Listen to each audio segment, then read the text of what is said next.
아멘. 2026년 한 해 기대감이 있습니다만 사실은 여러 가지 현실적인 여건들은 불확실한 시대라고 할 수 있습니다. 정치, 경제, 군사 모든 면에 할 것 없이 다 이해가 없습니다. 그래서 앞으로 시대는 극한 염려의 시대다 이렇게 말할 수 있어요. 제가 아까 예배를 시작하면서 말씀으로 시편 91편을 낭독했어요. 지존자의 은밀한 곳에 거하는 자는 그 모든 곳에서 부족함이 없다 하셨거든요. 하나님 안에서 철저한 보호를 받고 공급을 받고 지도하심을 받는 역사가 있기를 주의 이름으로 축원합니다. 그런 의미에서 어떻게 사는 게 가장 이상적일까 묵상하는 중에 오늘 한 비유를 전가하려고 합니다. 자, 여기 2년 볼까요?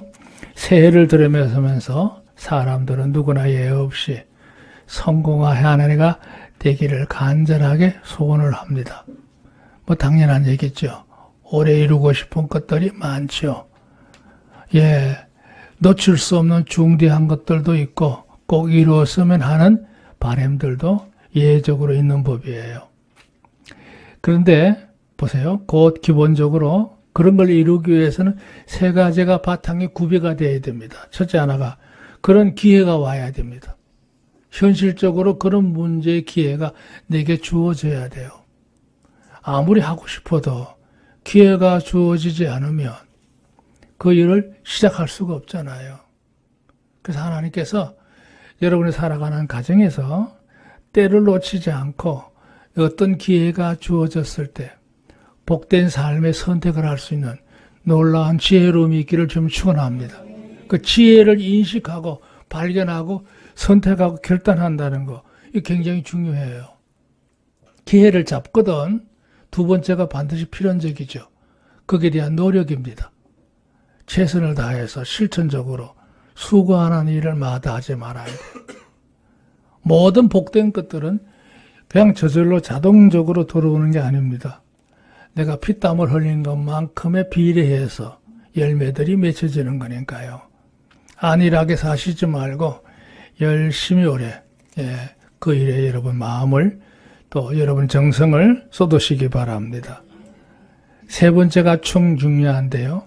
그렇게 해서 어떤 뜻하는 바를 이루었다 했을 때 그건 여러분만을 위한 게 아닙니다. 그것을 통해서 많은 이들과 함께 덕을 나누는 일에 여러분 조화를 이루어야 될 줄로 믿습니다. 가족들 잘 챙기시고 형제들 잘 챙기시고 또 여러분 마음속에 오랫동안 품었던 뜻이 있거든 그 일을 위해서 종자를 심으시기 바랍니다. 종자를 심어야 돼요. 농사꾼이 한 해 동안 열심히 일을 해서 풍성한 수확을 거두었을 때 그 열매를 거두고 난 다음에 반드시 선택할 일이 있잖아요. 다 먹어치우는 게 아닙니다. 그거 팔아가지고 내가 원했던 모든 것을 꿈을 이루는 게 목적이 있는 게 아니에요. 여기는 분명한 질서가 있어요. 그 뭐냐? 내가 거두어진 열매 가운데서 내년 농사를 위해서 반드시 구분해야 되는 종자 선택을 제일 먼저 하는 겁니다. 그 열일 제쳐놓고 그거부터 하는 거예요. 제일 좋은 거 우선적으로 종자를 여유있게 준비해놓고 그러고 난 다음에 나머지를 가지고 계획을 따라 차근차근히 집행을 해나가는 거예요. 그게 지혜로운 농사꾼이죠. 그 종자가 뭐예요? 믿음으로 심는 거예요. 그 하나 앞에 여러 반듯하게 서면 복된 줄로 믿습니다. 벌써 지난해가 되네요. 2025년 한 해를 결산하면서 제가 교회 재정 상태를 쭉 살펴봤어요. 개인적인 기부금 용수증 발급도 하고 이래야 되니까 파악을 해봤는데 그걸 보면서 내가 느낀 바가 많아요. 아, 여기에 역시 힘쓰신 분들이 역시 다르구나. 예, 우리가 나만을 위해서 사는 게 아니고 삶의 우선순위를 분명히 정해놓고 바로 살면 여러분의 삶은 하나님 은혜 가운데 형통하고 윤택해질 줄로 믿습니다. 예, 그러니까 우리가 욕심내다 보면 여러 가지 잡다한 것들이 끼어들게 되고, 흔히 성경에서 말하는 항충이라고 그러죠. 놋대라고 그래요, 놋대. 놋대는 뭐냐 하면요, 나비가 되기 전에 애벌레에서 나와가지고 살아가는 그 충시간을 말하는 놋대라고 그러거든요. 그게 다 깎아먹이면 그의 농사는 폐농이 되고 말죠. 그래서 우리가 주 안에서 일상의 여러 가지 잡다한 질고라든지 여러 가지 많은 환난을 통해서 자연 지출되는 게 아니고 응급 지출이죠. 예, 여러분이 수고하고 애써서 가진 수익은 고스란히 여러분 삶 속에 윤택함을 이루기를 지금 축원합니다. 손해보지 맙시다. 예, 손해 없어야 될 줄 믿습니다. 자, 문제는 그렇게 되기를 원하는 게 가장 이상적인 거죠. 그런데 여기는 조건이 붙어요. 하지만 그랬죠. 더 근원적인 요소, 그보다 더 중요한 요소는 뭐냐? 누구를 물어나고, 예, 우리 신앙애들 특히 이거죠. 하나님을 온전히 경외하는 마음을 가져야 될 줄 믿습니다. 하나님을 우러러보며 어려워하는 그 두려움을 말하는 거예요. 그리고 경배, 좋은 예배자로서 올해 승리하시기 바랍니다. 주일 예배만 능사가 아니거든요. 할 수만 있는 대로 여러분이 조금만 더 노력한다면, 될 수 있다면 하나님 앞에 예배하는 일에 성공하시기 바랍니다. 반드시 그만한 축복이 있거든요. 제가 그걸 살아보니까 알겠어요. 제가 목사이기 전에 저는 하나님 앞에 예배 드리는 걸 참 중하게 생각했어요. 근데 내가 살아온 삶의 여건 속에 많은 생명의 위협을 느끼는 위기들이 참 많았는데요. 그 모든 것들이 마치 꿈처럼 지나가 버렸어요. 지금도 예는 아닙니다만 하나님께서 함께 하실 줄로 믿습니다. 주를, 하나님을 향하는 특심한 마음, 특별하고 뜨거운 마음이 내 마음에 늘 자리 잡고 있기 때문에 그 은혜를 누리고 삽니다. 그리고 경건입니다. 하나님의 말씀에 맞게 내 삶이 잘 규모 있게 변화돼서 익어져가는 삶을 의미해요. 그렇게 살게 되면 우리의 삶 속에 놀라운 역사가 일어납니다. 두드러진 역사죠. 그게 기본적으로 먼저 갖추는 게 중요한데 세 가지예요. 오늘부터 정 안 되시거든 이름을 이렇게 지으시면 되겠습니다. 이름이 뭐냐면 신의 선입니다. 믿음, 의, 선입니다. 그리고 올해 2026년도 한 해는 믿음의 사람으로서 모든 범사에 적용되기를 바랍니다. 그렇게 해서 하나님 마음과 딱 들어맞는 의를 이루시기를 바라고, 여러분의 말씨나 행동에서 많은 사람들에게 모범이 될 수 있는 착함이, 선함이 온전히 이루어지기를 주님을 축원합니다. 그런 열매들이 우리의 삶 속에 맺어져야겠다는 거예요. 그래서 오늘 이 본문의 비유를 택한 겁니다. 자, 서론 들어가세요. 본문은 예수님께서 고난주일 목요일 밤에 다락방에서 하신 말씀의 일부라고 그랬어요. 요한복음 13장에서 17장까지는 이름하여 다락방 강화라고 그래요. 그러니까 고난주가 목요일 밤에 주님께서 몇 시간 후면 주님께서 붙잡히셔가지고 그때로부터 극한 고난 가운데로 들어가게 되거든요. 그러시기 전 불과 몇 시간 전에 이 마지막 최후 만찬하는 다락방에서 제자들에게 하신 말씀이 바로 요한복음 13장부터 17장까지 주어져 있는 겁니다. 오늘 이 포도나무 비유는 그 가운데 일부예요. 그래서 이 비유를 통해 주님이 이제 당부하는 내용을 보면 아주 진한 맛이 있어요. 이제 곧 얼마 있으면 저들을 떠나서 영영 멀어질 관계인데 주님은 그렇게 사라지지만 주의 사역을 이어가야 될 제자들이 앞으로 어떤 모습으로 살아가야 될 것인지에 대해서 이 다락방 강화를 통해서 차근하게 설명하고 있어요. 그런 점을 보셨으면 좋겠어요. 자, 오늘 포도나무 비유는 우리가 잘 아는 거지만 몇 가지 중요한 요점만 파악하도록 하시기 바랍니다. 여기 일대지에 그랬어요. 주님 중심으로의 연합 그랬어요. 오늘 이 포도나무 비유에서 첫 번째로 말씀하는 중요한 요점은 뭐냐? 포도나무는 중심가지에, 언줄기에 격가지들이 틈실하게 연결되어 있어야 된다는 거예요. 연결. 여기 연합이라는 말을 썼지만 더 정확한 말은 결속입니다. 안전히 접합되어 있는 이 결속 상태를 말하는 거거든요. 이 중요합니다. 여기 1절에 그랬잖아요. 내가 참 포도나무요. 내 아버지는 그 농부라. 이렇게 시작을 해요. 이 표현은 참 중요한 표현이에요. 나는 무엇이다. 이런 문장이 성경에 많이 나오잖아요. 나는 길이요, 진리요, 생명이다. 나는 선한 목자다. 나는 나다. 이런 말. 이게 무슨 얘기냐면 하나님의 절대적인 신성성을 설명할 때 쓰는 용법이에요. 용법.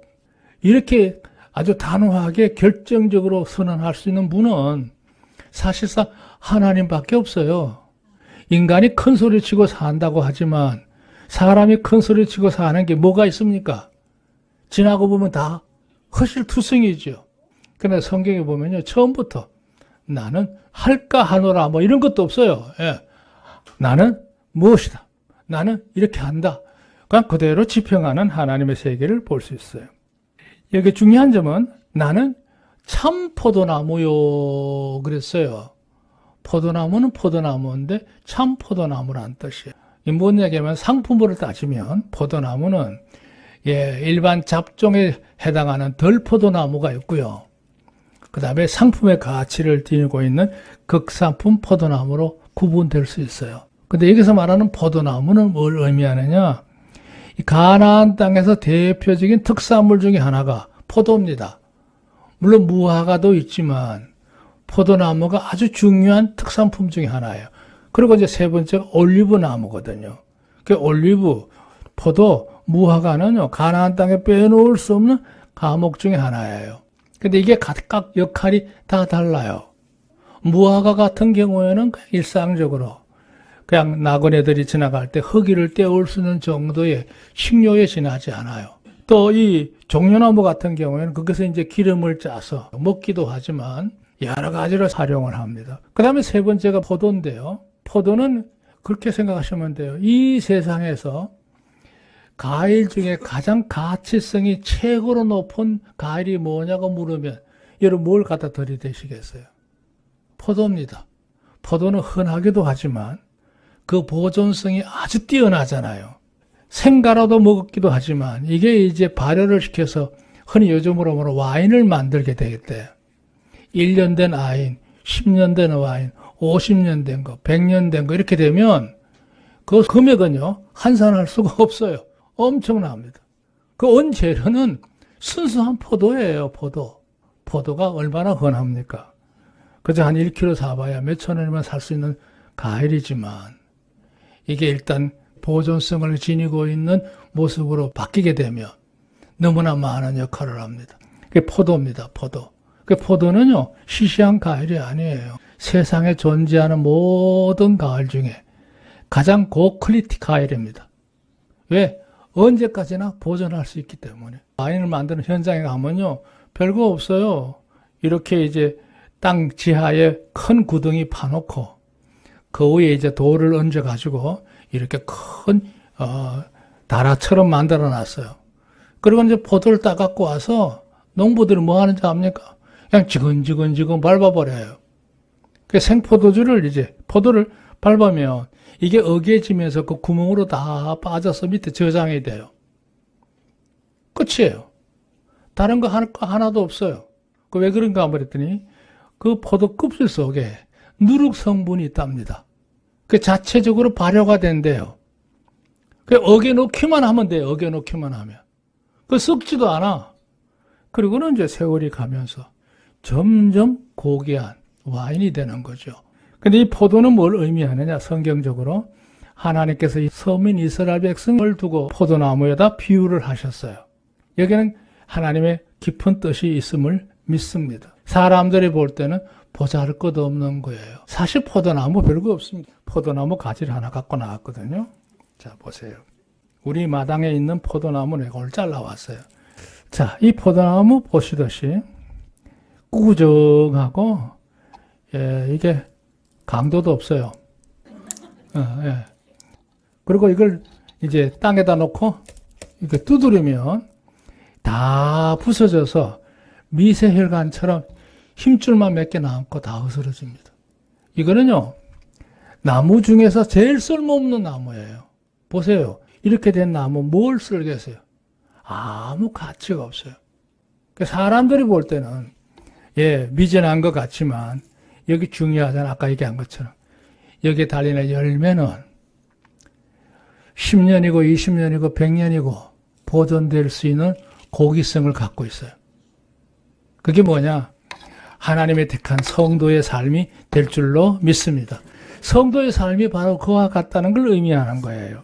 그 포도나무의 언형이 누구냐? 하나님이시라는 거예요. 그 표현이 나는 참 포도나무요. 그렇게 설명한 거예요. 그러면서 하신 말씀이 바로 5절에 예, 나는 포도나무요 너희는 가지니 저가 내 안에 내가 저 안에 있으면 이 사람은 가시를 많이 맺나니 나를 떠나서는 너희가 아무것도 할 수 없습니다. 제가 하나 덜 보여야겠네요. 포도나무에 보면 줄기가 뻗어갈 때에 굉장히 활발한 게 뭐냐 하면 격가지입니다. 이게요, 사방으로 격가지들이 이렇게 생겨요. 여기도 지금 한 6, 7개 됐거든요. 포도가 좋은 열매를 맺기 위해서 이 장가지들이 많으면 안 돼요. 제일 중요한 것은 이 가지가 일정한 방향으로 방향을 정하게 되고, 그 다음에 이제 나오는 가지를 수시로 정리를 해줘야 돼요. 그래서 이 나무에서 좀 충실한 포도를 내가 따야겠다 판단되면 몇 가지만 남겨놓고 나머지 미래가 없는 가지들은 절지를 해줘야 돼요. 그렇게 되면 내가 원하는 것만큼의 크기의 포도를 거둘 수가 있어요. 근데 이게 중요한 건 뭐냐? 이렇게 뻗어가는 객가절이 뭔지 아십니까? 저는 이렇게 비유하고 싶어요. 우리가 삶을 살아갈 때에 갖가지 많은 유혹을 느끼는 관심사들이 많아져요. 올해 여러분이 인생을 살아가실 때 중요한 점은 뭐냐? 많은 관심들이 매일매일 도달할 거예요. 근데 그게 하나님과 연결된 삶에서 열매 맺을 수 없는 것이라면 깨닫는 대로 정리하는 삶이 되기를 축원합니다. 삶이 단초로워야 돼요. 그래야 충실한 열매를 맺을 수 있는 거예요. 그러니까 오늘 이 말씀은 뭐예요? 그 가지가 중심가지에 충실하게 잘 연결돼서 견실한 가지에는 반드시 이 사람은 가시를 많이 맺나니 그랬어요. 그게 오늘 두 번째 대지에 중요한 말 하나 하는데요. 포도는 농부가 되신 하나님께서 어찌하든지 포도의 가지들이 중심 가지에 견실이 붙어서 조화를 이루게 하기 위하여 쉬지 않고 늘 살피시죠. 그 농부의 종이 바로 접니다. 하나님께서 저를 통해서 여러분의 삶을 살피면서 계속 조언할 거예요. 권고하는 거죠. 그게 뭐냐? 삶에서 부실 없는 것들 잘라버리고 깔끔하게 삶을 정돈해 나가라고 하는 길 안내입니다. 그런 일을 위해서 늘 하나님이 살피시는 거예요. 하나님도 살피시지만 당신이 쓰는 종들을 통해서 이 일을 행하시고 있는 게 교회 목회사회가 아닙니까? 그게 중요합니다. 뭐 저만 하는 건 아니지만 많은 이들이 일을 하고 있습니다. 그 가지들을 선도하는 거예요. 선도는 뭐냐? 한 방향을 향해서 일정하게 방향을 잡아주는 일을 말합니다. 계도는 뭐냐? 잘라낼 건 잘라내야 되고 다른 가지와 엉키지 않게 잘 조화를 이룰 수 있도록 이렇게 도와주는 이 작업을 필요해요. 그렇게 해서 이제 유도를 하는 건 뭐냐? 햇빛도 받아야 되고 바람도 잘 통해야 되고 이렇게 해야 이제 그 가지가 좋은 열매를 많이 맺을 수 있도록 조화롭게 인도하는 역할. 이게 중요하죠. 우리 교회 직분자 되시는 분들은요, 다른 거 없어요. 하나 앞에 열심히 사시되 서로 간의 조화를 이루면서 아름다운 연합을 이루는 주님의 몸된 지체의 의식을 가지는 교회가 되기를 주님을 축원합니다. 자, 또 하나 이 대지에 보면 7절부터 8절인데요. 이건 뭐냐면 결속만 중요한 게 아니고 방금도 얘기했지만 정결이 중요해요.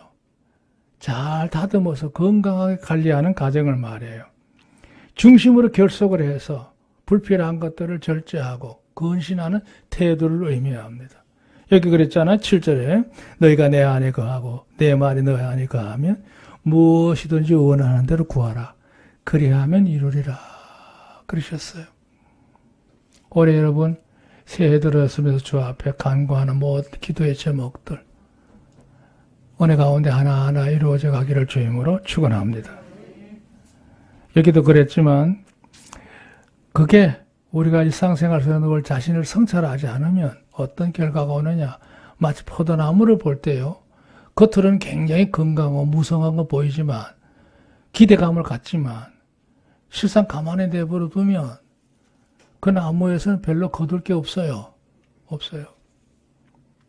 그래서 좀 아깝기는 해도 단호하게 잘 정리해 가면서 가지런하게 유도해 놓으면 아주 틈실한 열매가 한 7월 말 8월쯤 되면 열리기 시작하죠. 익기 시작해요.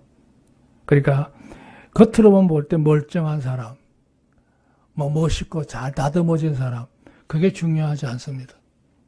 더 중요한 것은 우리 속 사람이 하나 앞에서 실속 있는 모습으로 잘 다듬어져서 하나님의 영광을 이루는 성도가 되어야 될 줄로 믿습니다.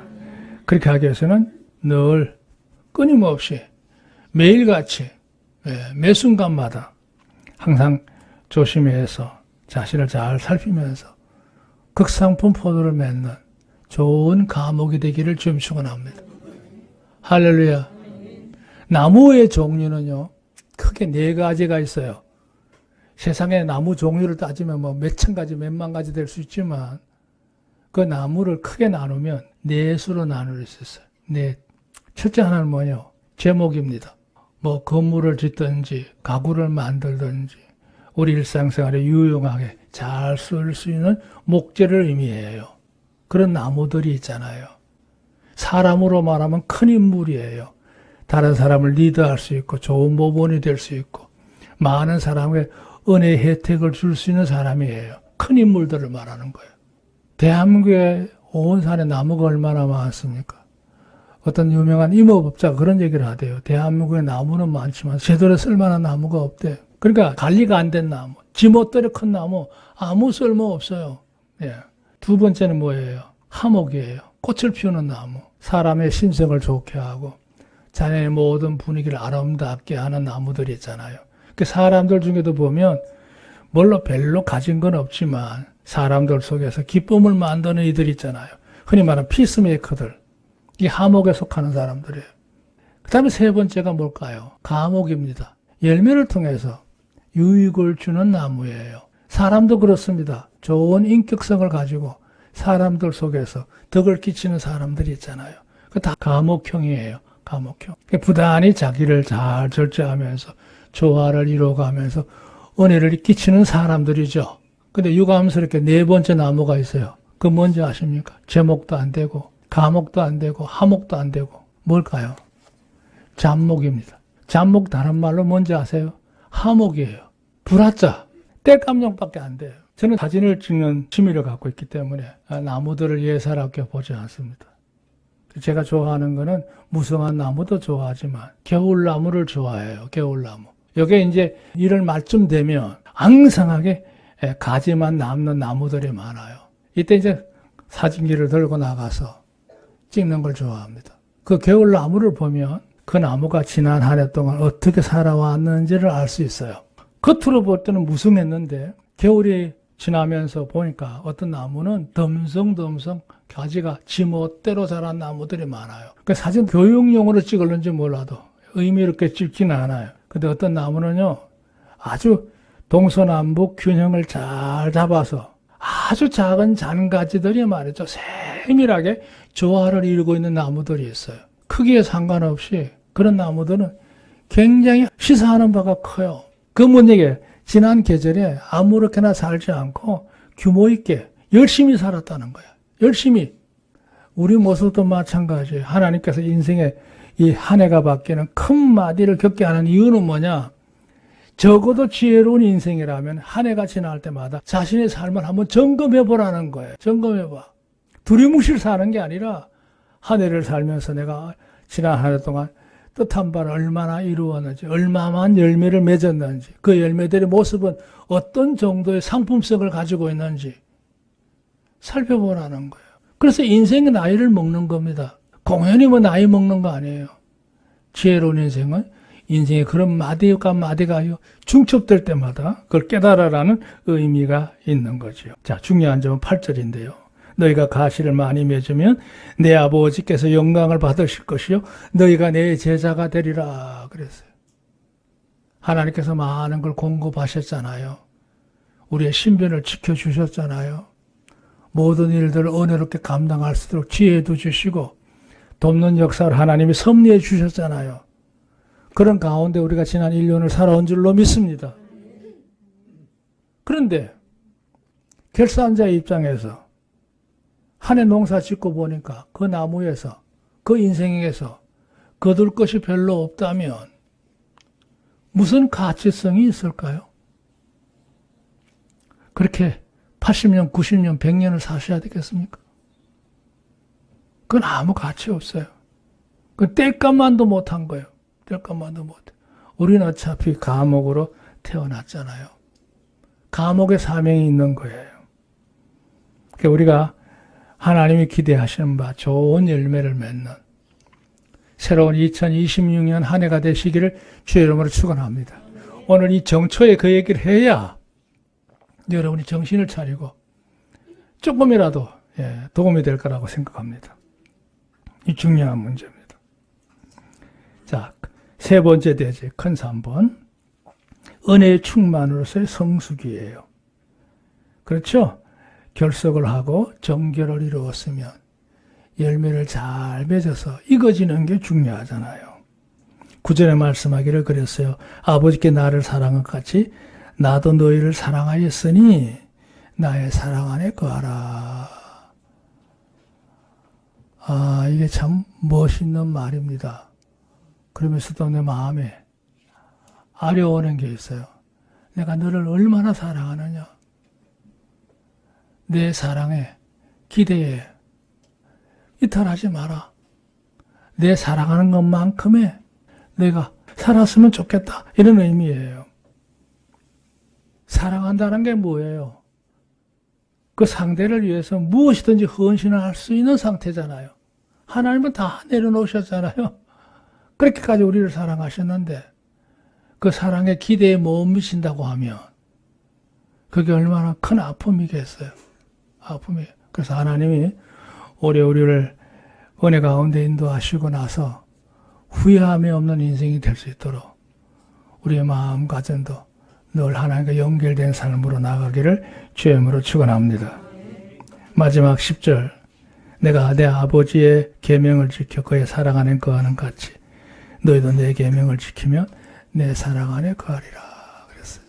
아까 우리 안수사님 기도했지만 올해는 다른 거 없어요. 견실한 중심까지 연결되는 제일 좋은 방법은 하나님의 말씀을 늘 상고하면서 영적으로 말씀과 더불어 올해 한 해 건강하시기를 바랍니다. 할렐루야. 참 중요합니다. 지난주에는 유튜브에 올린 그 설교가 오디오가 조금 잘못 녹음이 돼서 좀 찍찍거리는 게 있죠. 그래도 들으셔요. 안 주일날 들었는데 뭘 또 들어. 들으셔야 돼요. 하나님 말씀대로 살면, 하나님 뜻대로 살면 주 안에 큰 은혜의 영광이 여러분의 삶의 모든 요소마다 이루어질 줄로 믿습니다. 여러분만 잘 되는 게 아니고 여러분의 모든 후손들이 계속해서 이어지면서 그 역사가 진행되는 큰 강이 될 거예요. 어쨌든 오늘 제가 이런저런 얘기를 많이 했는데 참포도 나무신 하나 앞에 견솔이 연결된 결속되어 있는 성도로서 잘 여러분의 삶이 가지런하게 정리정돈이 되고 그리고 그 모습에서 잘 성숙을 이루어서 풍성한 열매를 맺는 좋은 감옥이 되시기를 우리 주의 이름으로 축복합니다. 하나님 축복이 늘 함께 하시기를 바랍니다.